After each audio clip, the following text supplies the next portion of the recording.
Now that Liu Che has been on the open field for probably around 2 to 3 weeks now, we've been able to fully see how his skills and the major things added in his kit will actually affect the open field, and which commanders are performing really well right now and which ones are not performing as well. So today, I'll be updating my open field performance tier list for October of 2023. This tier list is going to be the best way to gauge which commanders on the open field are going to be the absolute strongest right now, and which ones are going to give you the best trades as of today. So if you want to know which commanders you want to run on the open field right now, or which commanders are going to do extremely well, while which ones may not do as well, you want to watch till the end of the video.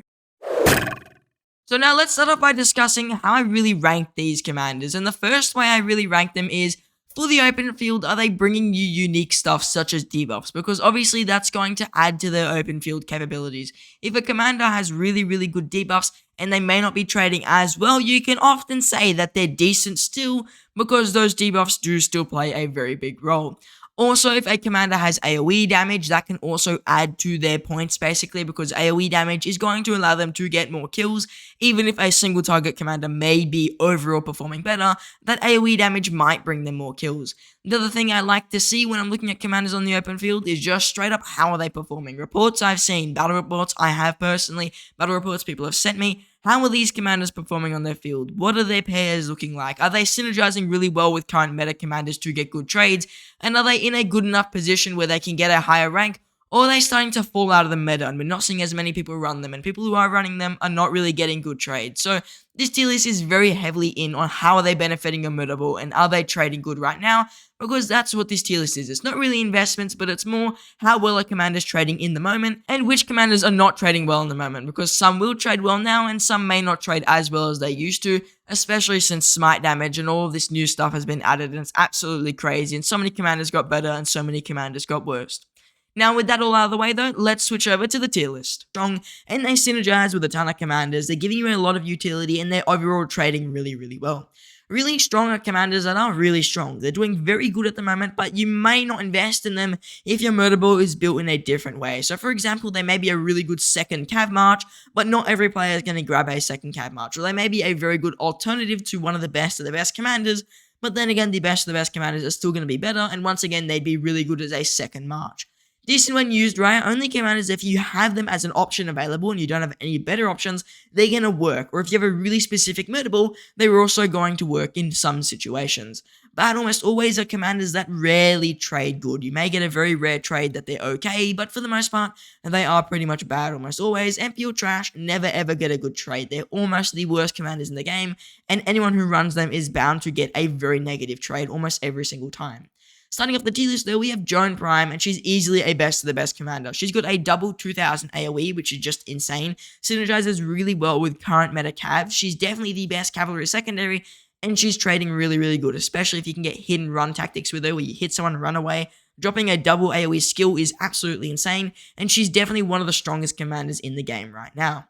Gupta, I'm going to put into decent when used right. I mean, he's very good for a third cab march, especially with Zhang Yu, so he's okay for that situation, but I wouldn't recommend him as a first or a second cab march ever. He's really only there for whales who are going for 6 or 7 marches who want to utilize his debuff. Since his damage is okay, his stats are okay, you're mainly using him for his debuff though. Charlemagne is pure trash, nothing more needs to be said. I'm going to put Charles Martel into decent when used right. It's an investment right now, he's not amazing, but for the open field right now, he's decent. If you use him with the correct commanders, he's going to do pretty good. He's got some decent stats behind him for now. His shielding is okay for now, so he's really okay all around. If you're just entering Season 3 or you need a good commander for a 3rd or 4th infantry march, just as maybe a placeholder, he's going to work. And he synergizes quite well with other commanders like Harold and Alex, and he can work with CPO and Sargon. So he's one of those commanders that's an alternative while you work on other commanders.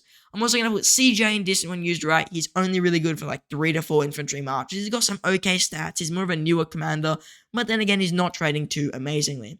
I'm going to put Sargon into really strong, and the reason I didn't put him in best of the best is because I think CPO and Liu Che are just going to be stronger than him. I know Sargon is one of the best commanders for 1v1 situations, but when we're talking pure open field, you're going to be noticing there's a lot more swarming, there's a lot more taking down marchers and a ton of marchers around you, so AoE is going to be much more valuable than just one-on-one damage, and the thing with Sargon is you have to stay connected to the opponent for like 5 seconds to get his full active skill damage, and that can be really difficult in a long open field brawl. Like I've noticed whenever I city pop and hit a Sargon especially, they throw their active skill and I take like 600 skill damage and I'm gone. That would be really, really good if that was an extended period. If I stayed there and took that skill for 6 seconds, it'd be insane. But if I leave instantly or I run away, then his skill's pretty much going to do nothing to me. So Sargon is a very strong commander in one-on-one situations or situations where your opponents are not running away, but he's a little bit more niche in the regard that you have to be able to stick to the opponent a lot, though he's definitely a really strong commander for 2 infantry marches.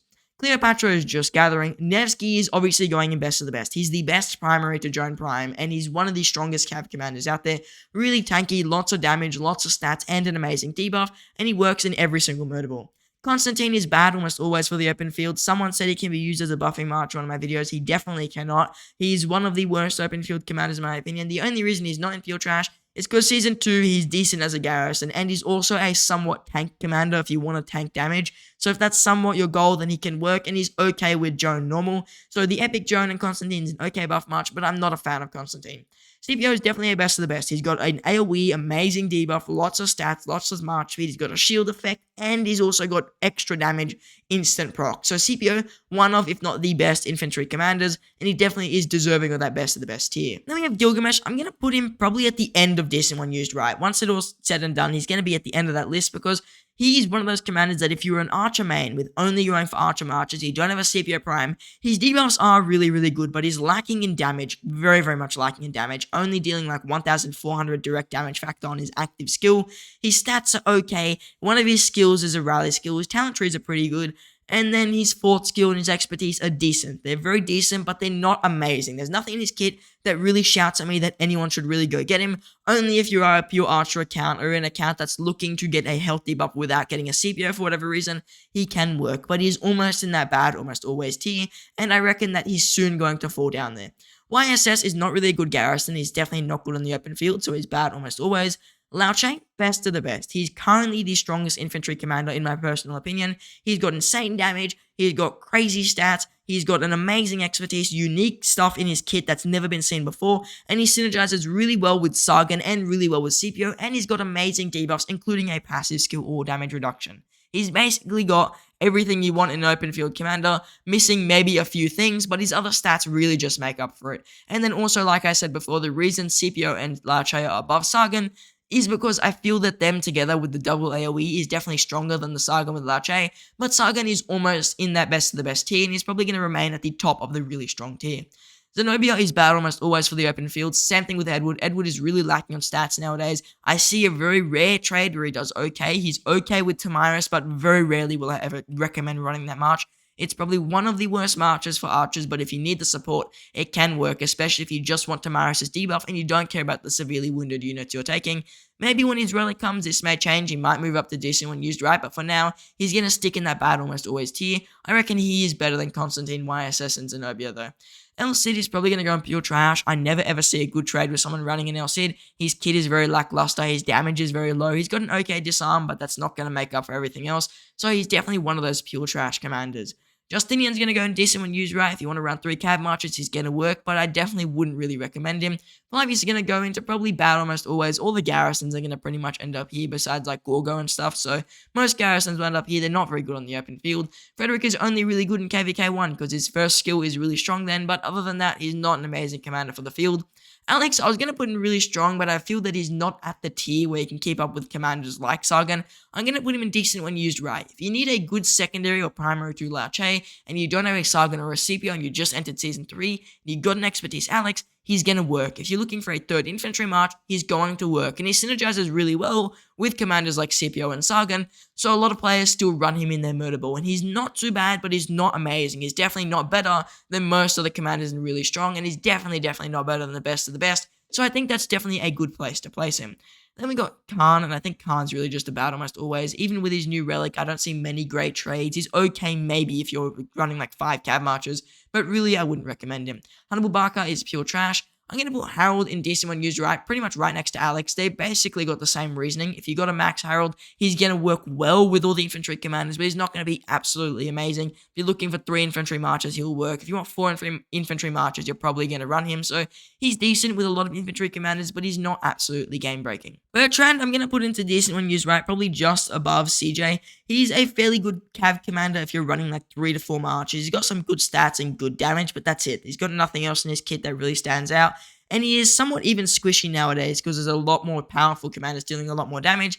You're going to notice he gets destroyed pretty quickly on the field, so I'm not a very big fan. Artemisia currently, I think she's in the really strong tier in terms of field performance. The reason being, she's a really, really good secondary to Boudica if you want to run 2 marches. So I think she's earning of that really strong tier, but she's probably almost at the end of it.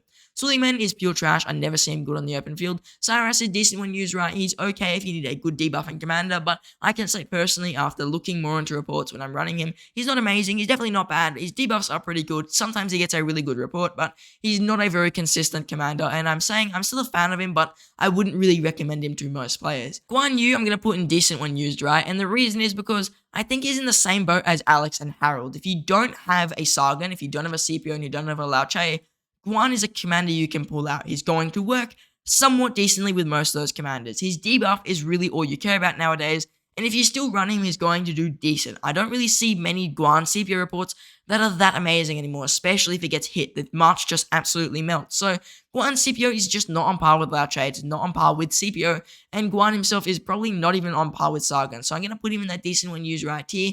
He's really just going to be hovering around there for quite a while. He's really good if you want to use him in a march with 3 infantry marches. He's decent with 2 infantry marches, but I wouldn't recommend him if you're only running 1 infantry march. So I think this is probably still the best tier to place him.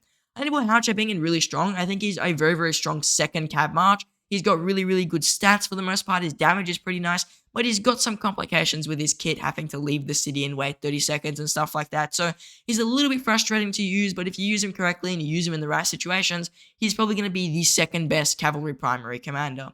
Then I'm going to put Pakal, maybe in decent when used right, probably just below Martel. Reason being, he is a Mightiest Governor commander, fairly hard to access, and he's not that amazing on the open field. He's only really good with Harold from what I've seen. He's a decent when used right commander. If you need 4 to 5 infantry marches, he's going to do pretty good, but he's not absolutely amazing. Leonidas is bad almost always nowadays. Since Guan is definitely not in the meta position anymore, you can't even justify running a Leo. He's just not a tanky commander compared to other commanders nowadays. His damage is fairly low. His stats are okay, his shielding is okay, but he's definitely not one of those extremely powerful commanders that get a high rank on this list. Hondo, I'm going to put into really strong because he's one of those commanders that synergizes with so many commanders. And if you get him, he's going to trade fairly decently with pretty much every commander in the game. So I'm quite a fan of Hondo, but once again, he's not at that tier where he's absolute meta, and he's probably almost at the bottom of the really strong list. Maybe just above Artemisia if I were to place him there. Nebu, I've noticed, is probably falling down to that decent when used right tier. I've noticed in my KVK recently, he really wasn't doing too amazing. I still like his damage and stuff, but he's not at that point anymore where I can say he's in the really strong tier. I can't even justify him at all for 2 Archer Marches. He's only really there for a 3rd Archer March, and he's not an amazing secondary to Boudica. So I definitely don't really like Nebu as much as I used to, but he's still a decent commander. Gorgo is the only commander I have to speculate for this list since she's not actually in the game. I'm going to put her in decent when used right, purely because if you use her with Liu Che, she's going to trade fairly decently, but if you don't use her with Liu Che, she's a pretty bad commander. So she's one of those commanders that works good with Liu Che and only good with Liu Che, but then CPO and Sargon are still going to work better, and unless you have other marches for both of those commanders, she's not a commander I would pull out, so she's definitely going to sit in that decent when used right here. Attila is also going to go there. He's a very good commander if you are a whale who's looking to deal a ton of just counterattack, normal attack damage. But other than that, he's not very good for low spenders, not very good for free-to-players. He's going to trade okay with those types of players, but for whales, he's going to trade pretty well, especially if you're running him as like a 3rd or 4th cap march. Ishida's going to go into pure trash. He's gathering. Ditto is going to bad almost always. I don't really see him on the open field. Same thing with Heraclius. His damage is quite low for the field. Most of his stats are garrison related. And Jadwiga, also mostly garrison related. Then we got Caesar, and he's going to go into decent when used right. If you use him with Zhang Yu, if you use him with Hao Che Bing in some situations, or even if you possibly use him with Gorgo since he's got a shorter rage cycle, he's going to do decent because you're able to keep his all damage buff up pretty much 24/7. It's absolutely insane. And his relic is fairly powerful, giving you a ton of all damage and a ton of march speed. But he's definitely not at that stage where he's on par with Honda. I can't say he's one of the best secondaries. He's only really good with some specific commanders.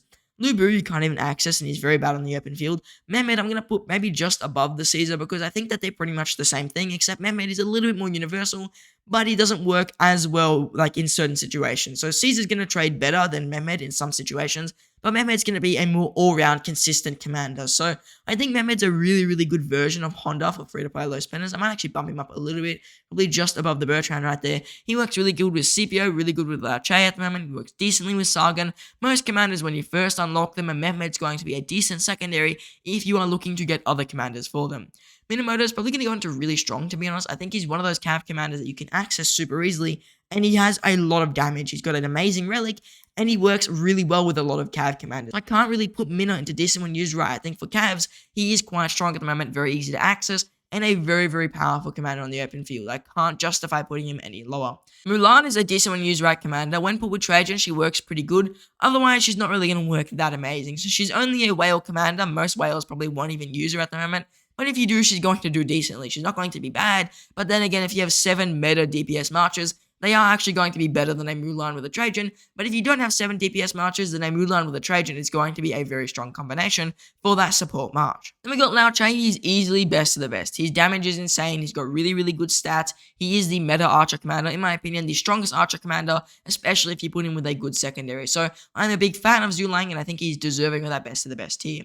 Ragnar is a bad almost always. I think that's very self-explanatory. Ramsey's also bad almost always. The reason is, his stats are just not up to par anymore. His damage is not that amazing, and for the most part, he's falling behind compared to other commanders. So he's okay, barely on the open field, but he's pretty much not usable, and I think this is probably where you would place a Ramses. I wouldn't even recommend getting Ramses unless you're running like 5 to 6 archer marches, which most players are not even considering.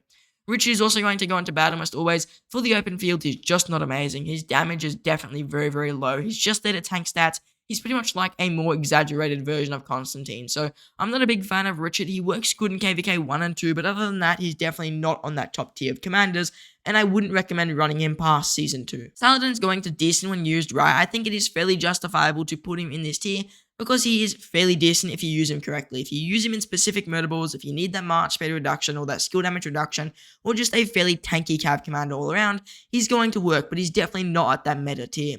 Yanziska is just bad almost always for the open field. Ethelflaed's just going to go in that decent when used right tier. The reason being, she is similar to Mulan. She works really well with Trajan, and she also works somewhat decently with Saladin. That's why she's 1 tier above the Mulan. So she's not absolutely amazing, but if you use her in some murdables, she's going to do pretty okay. Henry's going to go into really strong. In my opinion, he's a really, really good commander for 2 archer marchers. So similar to Sargon and similar to Hao Che Bing, he's going to be the meta choice if you're looking to make 2 archer marchers at the moment, and he's working pretty well on the open field. He works well with Zulang, well with Boudica, well with YSG, pretty decently with Nebu. So I'm quite a big fan of Henry on the open field at the moment, and I can say he was probably my MVP commander for my current KVK.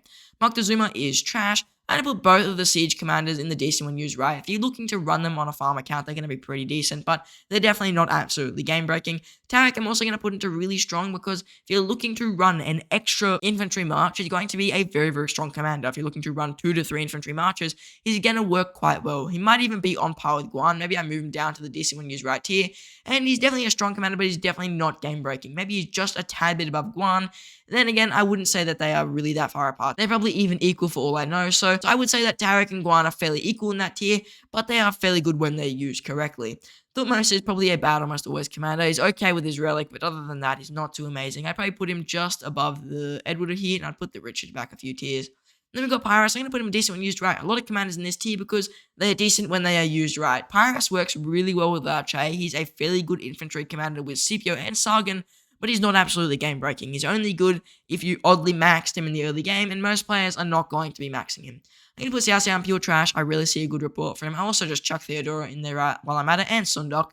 And then we've got Amana Troy. I'm going to put her bad almost always, really. Reason being, she only works with Artemisia, and Artemisia works way better with Boudica. You're only getting an Artemisia if you're really looking to run her with Boudica, and this March lacks so much march speed. They cannot be even close to being on the same tier. So I think Amana Troy definitely is deserving of that bad almost always tier, and she's a really, really tough investment. That doesn't really sway my choice here, but she is also a tough investment, so I think I should mention that. Then we have Takeda. He's also going to go in bad almost always, especially since he's pretty much another version of Ragnar, and they're pretty much identical commanders, so I think they are, once again, fairly deserving of that tier. Tamiris, I'm going to put into the decent when used right, I reckon, because She's okay barely if you're going for 7 marches and you want a crazy amount of skill damage on the opponent. So if you're looking to run her with a Saga and they're going to stack, they're going to be decent, but she's definitely looking at falling out of that tier very soon. She is probably on par with Gilgamesh in my opinion. Trajan's also going to go in the decent when used right, just above both Mulan and Ethelfled, because he's a really good support commander, but he's not at that meta level where I could say he's really strong, because 7 DPS marches literally just trades better. William's going to go into the really strong tier though, because William is insanely strong. When you think about it, William's got amazing DPS, he's got AoE, pretty much everything you'd really want on an open field commander, and he's probably one of the strongest calves in the game. Boudica Prime is going to go into best of the best. She works really well with Liu Che. She works well with pretty much any archer commander on this whole entire list, and she's a very versatile primary with good debuffs, decent stats, so I can't really place her anywhere lower than best of the best. I'm going to put Wizard Tian in pure trash. I think that's very self-explanatory. I'm going to play Zhang Yu into decent when used right, just above Nebu. He's very strong if you currently own him, but I don't know if he's going to stay that strong forever on the open field, and he's probably not as strong as some of the other cav commanders. Maybe he's on par with Minamoto. I think I'm going to move Minamoto down to just above Zhang Yu because he's probably not deserving as the really strong tier when I look at the other commanders here. So Minamoto also got moved down with Zhang Yu. I think they're both fairly powerful if you currently have them, but I wouldn't really go out of my way to get them and go out of my way to use them on the open field, only if you really had to use them. I'm also going to put YSG at the decent when used right tier. I think he's very deserving of it. If you use him with the correct marches like Nebu and YSG, they're both going to perform quite well together, but they're not going to be absolutely game-breaking, and they're only really strong when they're used really well, which is probably what this tier is meant to be. So now here is probably the final tier list. I decided to move Honda down just below the Guan. I don't think that he is better than Guan, so I can't really justify putting him above Guan, and if it was that case, then I'd have to put Mehmed above Guan, because they're pretty much equal in terms of how well they do on the open field, both Honda and Mehmed. Obviously, Honda is a tad bit stronger, that's why he's a tad bit higher in the list, but then that means Mehmed should be higher in the list, so I can't justify putting Honda above the Guan Yu. I think Guan Yu is still stronger than Honda, so Guan probably stays the king of decent when used right, and Honda definitely is probably not in the really strong tier. I decided to keep Artemisia there purely because if you're looking for a secondary to your Boudica, which a lot of players are doing, especially if they're running Henry Zulang, then you're going to notice Artemisia is literally your best option. She still works pretty good on the open field. She's definitely not a bad commander by any means, so in terms of her open field performance, she's pretty good with Boudica, so I think she is deserving of that tier, and a lot of players who run 2 Ultra Marches still run the Artemisia with the Boudica. Other than that, I didn't really change much. I think I may have moved a few commanders around, putting them in higher or lower places. For example, I moved around Nebu up a few tiers, I moved Pyrrhus up, I moved Justinian down, I moved Attila up a few, I moved Harold down, so you can see the complete order from the best commanders in the game down to the worst. Best of the best are all tied, but then the really strong would be in order in my opinion, and then decent when used right would be in order. Bad almost always would be pretty much in order, and pure trash are not in order at all. So that is the pretty much order of every single commander in the game, as to which I think are the strongest on the open field, down to which I think are the weakest on the open field. Now, if you enjoyed today's video and you want to see me lose a ton of gems, or even if you didn't enjoy the video and you want to see me lose a ton of gems still, come to my live stream at 22 UTC today. I'll be doing the Hunt for History event live, so all of you guys can hear me rage and swear at Lilith as I burn hundreds of dollars worth of gems. And then I'll also do a ton of Champions of Olympia as well with the actual channel members. So if you're a channel member, you can join me in Olympia, and even if you're not, you can watch me play Olympia. So if you want to see me fight some of the commanders on the tier list today, or you want to see me do the Hunt for History event, come to the live stream at 22 UTC. The link will be in the pinned comment and in the description. Now I just want to say thanks for the show, and see you next one.